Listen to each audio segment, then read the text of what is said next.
The wind cut like a knife through the towering pines, carrying the bitter cold of a night that had already claimed lives in those mountains. Snowflakes drifted in a silent, merciless dance, and the forest floor was buried under layers of untouched white. Yet deep within that silence, somewhere between the whisper of the wind and the echo of distant wolves, a faint cry trembled through the night. It was the fragile cry of a baby, weak, frightened, and growing quieter by the second. Beside that tiny voice lay a woman, half buried in snow, her arms wrapped protectively around the small bundle on her chest. Her breaths were shallow, her face bruised, and her clothes torn. But even unconscious, she held the child as if her life depended on never letting go. Miles away, a lone cowboy rode through the forest on a tired chestnut mare. His name was Colton Hayes, a man known in those parts not only for his grit, but for a certain stubborn compassion he refused to let the world beat out of him. He had set out before dawn, planning to check the northern ridge for signs of the stray cattle that escaped during last week's storm. But as he rode deeper into the woods, he felt something was not right. The horses get anxious before a storm, but this wasn't that kind of fear. His mare kept stopping, ears twitching, as if picking up a sound he couldn't hear. Then Colton heard it, a thin, trembling cry carried faintly through the gusts. He stopped in his tracks. A baby's cry, out here, in this cold. His heartbeat quickened. He dismounted, tying the reins to a low branch, and listened again. The cry came once more, smaller, more desperate. Colton didn't waste another second. He pushed through the thick snow, boots sinking deep, branches scratching his coat as he followed the fading sound. When he reached the clearing, he froze. There, under a fallen pine limb and half covered in snow, lay the woman and the child. The woman looked scarcely alive, lips blue, skin pale, breath barely visible.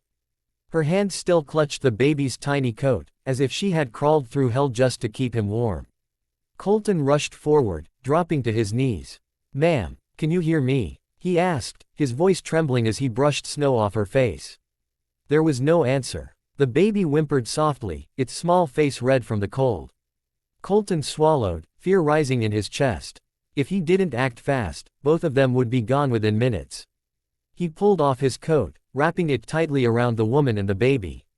Then he lifted them carefully, first the child, then the woman, both so cold they felt almost weightless.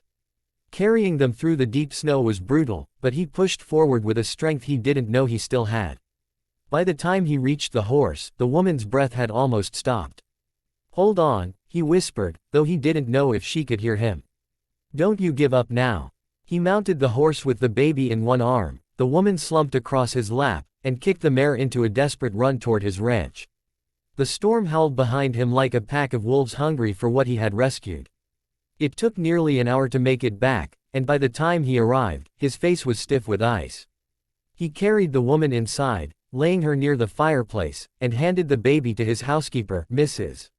Fay, an older woman with a heart big enough to fill the whole ranch. "Oh my lord," she gasped when she saw them. "Where did you find these two?"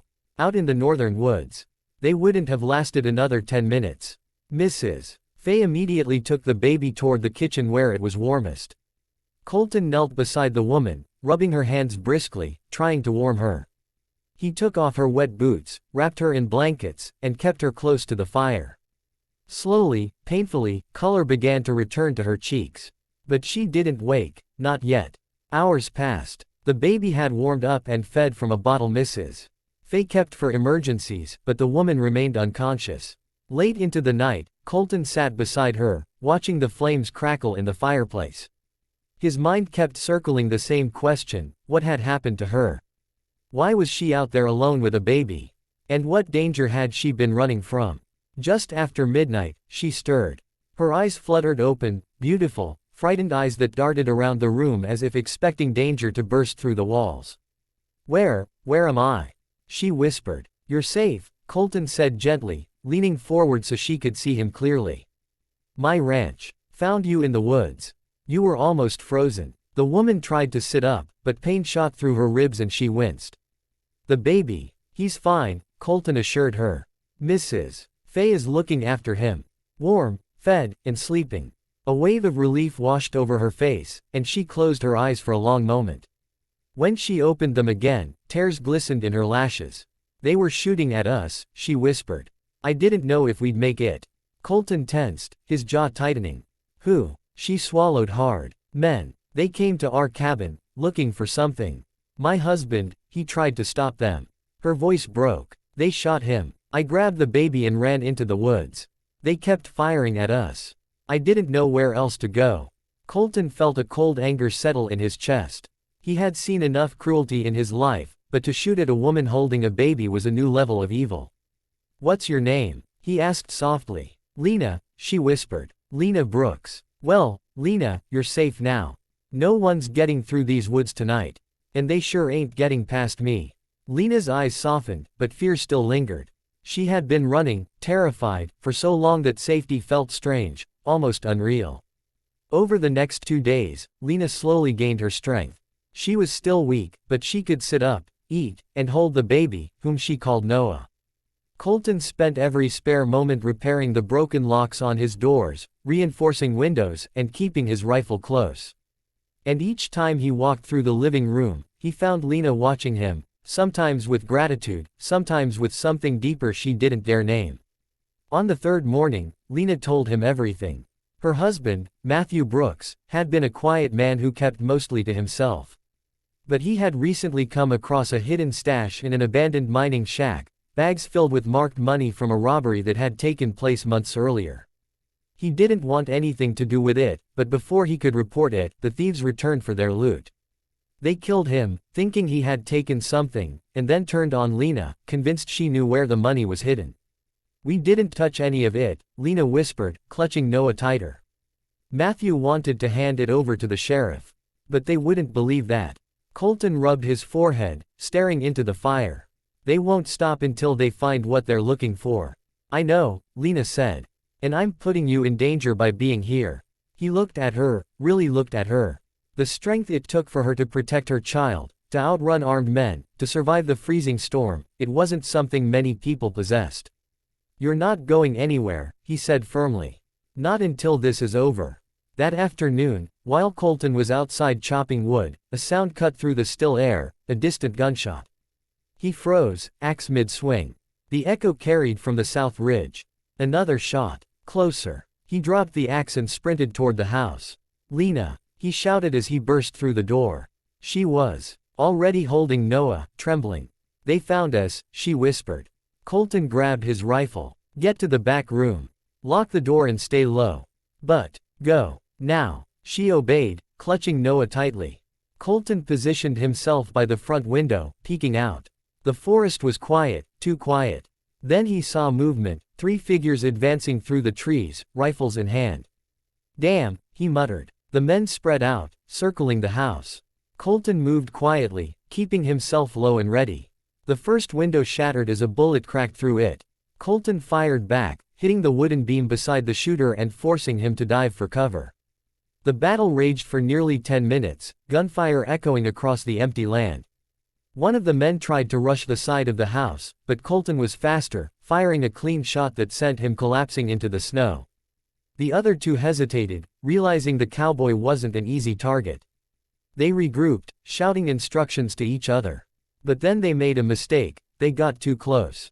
Colton slipped out the back door, circling behind them with silent, steady steps. When the men turned toward the house again, he fired a warning shot. Drop your guns, he growled. Or the next one won't be a warning.